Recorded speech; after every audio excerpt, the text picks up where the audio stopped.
দেখো আমাদের বাড়ির বাগান, ফুল বাগানটা তোমাদেরকে দেখাচ্ছি যে টবে কি কি ফুল গাছ লাগানো হয়েছে। নানান ধরনের কিন্তু এখানে ফুল গাছ লাগানো হয়েছে।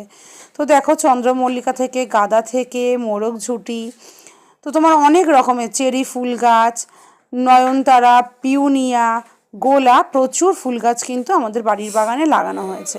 তো প্রত্যেক বছরই কিন্তু আমি গাছ লাগাই। এটা কিন্তু আমি শখে করি না যে গাছ লাগালাম জল দিলাম না মরে গেল, এরকম কিন্তু আমি করি না। এটা আমার নেশা বলতে পারো, অর্থাৎ ভালোবাসা।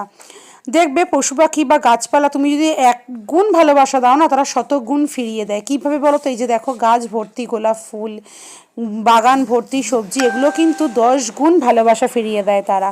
আর এই দেখো ছোট ছোট কি সুন্দর লাল শাক হয়েছে। তোমরা তো প্রত্যেক বছরই দেখো আমি গামলার মধ্যে লাল শাক, ধনেপাতা, পালং শাক এগুলো লাগাই। এবছর কিন্তু পুরো জমির মধ্যে ফেলেছি। আর দেখো কি সুন্দর ডালিয়া গাছগুলো হয়েছে। ডালিয়া ফুল হলে তোমাদের সঙ্গে আমি শেয়ার করব। তো দেখো কি সুন্দর লাল শাক হয়েছে।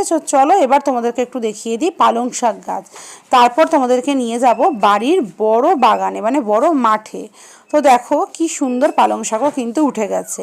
তো তোমরা ভিডিওগুলো দেখতে থাকো। এর পরবর্তী ভিডিওতে দেখাবো যেগুলো কত বড় হলো, এগুলো নিয়ে আমরা কি করলাম, কি কি খেলাম।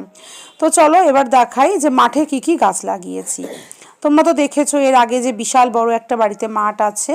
তো চলো একটু মাঠের দিকে যাওয়া যাক। তো দেখো চলেই এসেছি। এবার দেখো নারকেল গাছের গোড়ায় কি কি গাছ লাগিয়েছি। দেখো কতগুলো টমেটো গাছ বসিয়েছি। জানি না টমেটো হবে কিনা, তবে কুমড়ো হলে তোমাদের সঙ্গে নিশ্চয়ই আমি শেয়ার করবো, আর টমেটো হলে তো তোমাদের সঙ্গে শেয়ার করবই।